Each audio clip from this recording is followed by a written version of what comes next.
Tone Production Part 1, A Spectrum of Sound.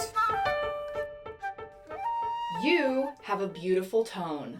You might be thinking, well, Erica, I paid for this course because I don't think my tone is that great and I'm a flute doubler and I'm trying to get better.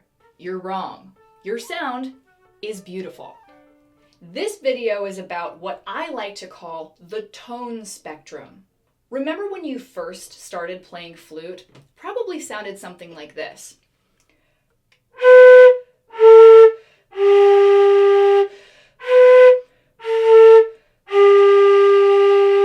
Really big and breathy and open, probably because you weren't quite sure what to do with your embouchure.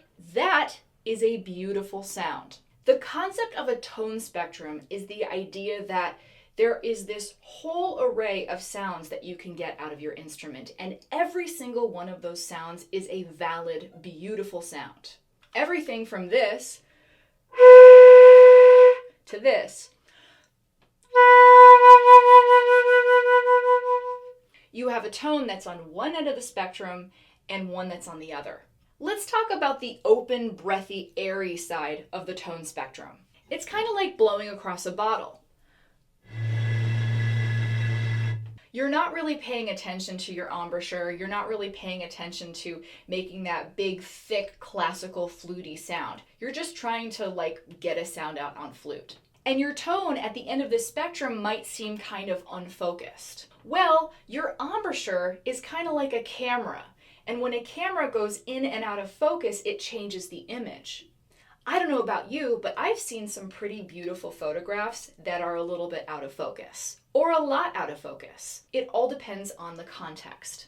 So at this unfocused end of the spectrum, you're using a big, wide open embouchure to get a big, beautiful, breathy, sometimes beginner flute sound.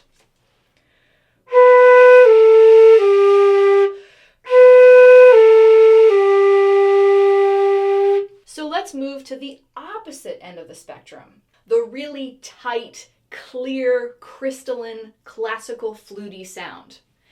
That comes from adjusting our mouth focus, like the camera, from being wide and open to being much more tight, much smaller, and much more pinpointed.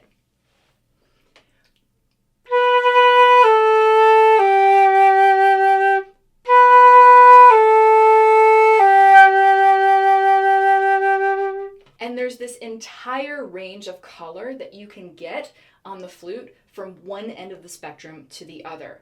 And all of those different sounds you get are beautiful, they're intentional, and they're very useful, especially for doublers. So don't discount your open, breathy, beginner flute tone. It's a part of the spectrum. It's a part of the tools, the sound tool that you're going to be using when you are in various situations and you are playing in an ensemble as a doubler, having to blend with all these different instruments. Now, how do we get from one end of the spectrum to the other? On the note G, let's practice with a big, wide open, breathy, beginner flute sound. Long tones.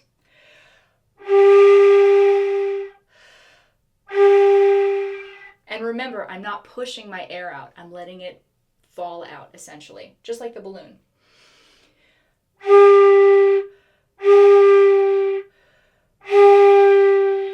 Big, open, and airy. If you do this too many times, you might feel a little bit winded, so pace yourself. So now, let's change our focus slightly, and let's bring it a little bit more into focus.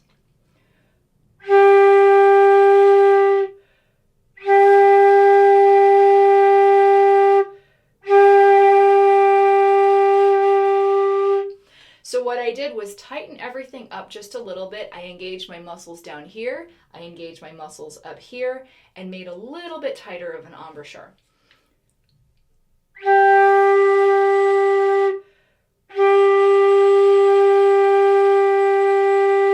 So now let's travel further down the spectrum to the more tighter, fluty, classical sound. I'm going to engage my muscles even more, and think about lemons. Like you just ate a lemon, and what does your face do when you eat a lemon? It kind of goes like this. It tenses up a little bit. You don't want tense, you don't want your muscles to be working too hard, but you want to draw the corners of your mouth back a little bit and you want to make everything a little bit flatter and smaller. Lemons. Sour.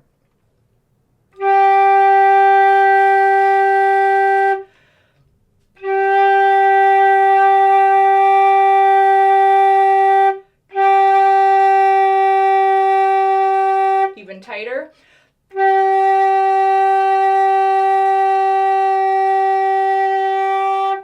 And throughout all of this, I'm not pushing my air out, right? Just like we said in the first video, I'm letting my air fall out naturally. I'm not pushing too hard. I might be engaging my muscles a little bit in my diaphragm, but by and large, I'm just relaxing and letting my embouchure do the work.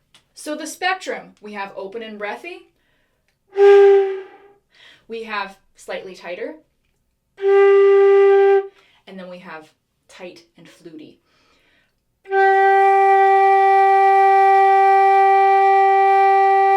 And you might notice that your breath lasts a lot longer, obviously, when this is a lot tighter. Almost like the balloon. If you were to squeeze the top of the balloon and that squeaky note would come out when, the air is coming out of the balloon, the air is going to release a lot slower. Same thing with your mouth. So now for some exercises. The Achilles heel of the flute is the low register, just like saxophone. That's why we practice subtones on saxophone. We practice our low B flats, because when we work on our low B flat and that feels really good and it's vibrating, the rest of our horn is going to explode with sound. Same thing with flute. This low register exercise on flute is going to help you expand on this tone spectrum. We're going to start on a low G and we're going to go chromatically down to low D. We're going to start with a big open sound.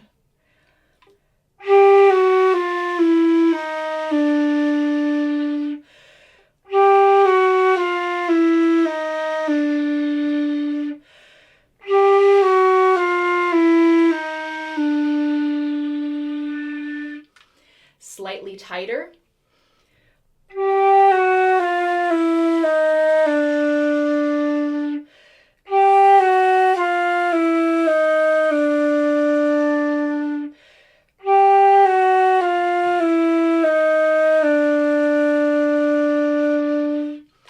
And now much tighter, much more classical fluty.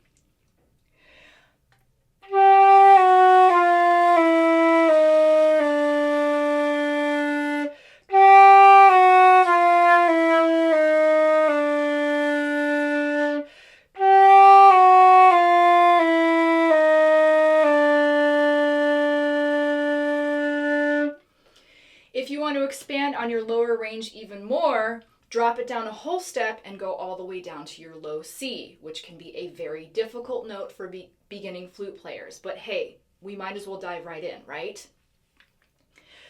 Open.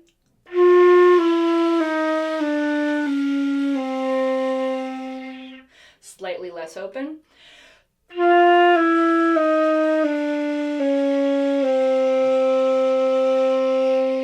And much tighter.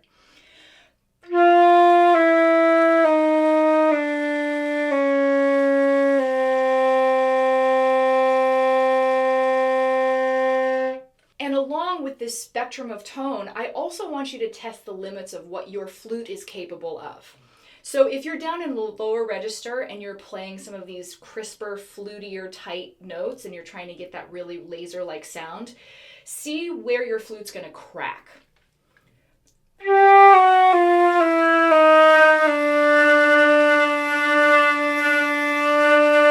You hear my flute saying, that's too much, that's too much. You want to know where those limitations are for your instrument and where you can adjust your embouchure so you can maximize the amount of sound and volume and breadth that you can get out of your instrument.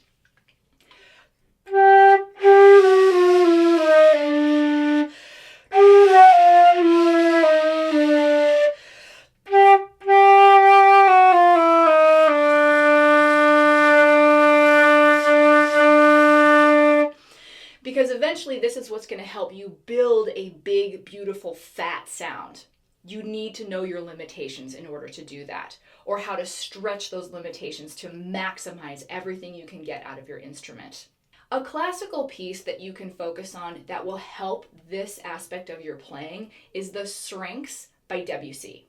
I'm going to take the last two measures of this piece and I'm going to run it through this exercise. open.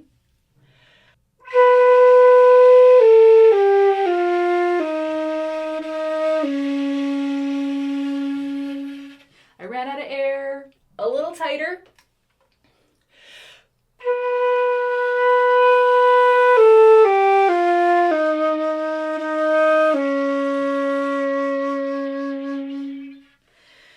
Now fluty and tight.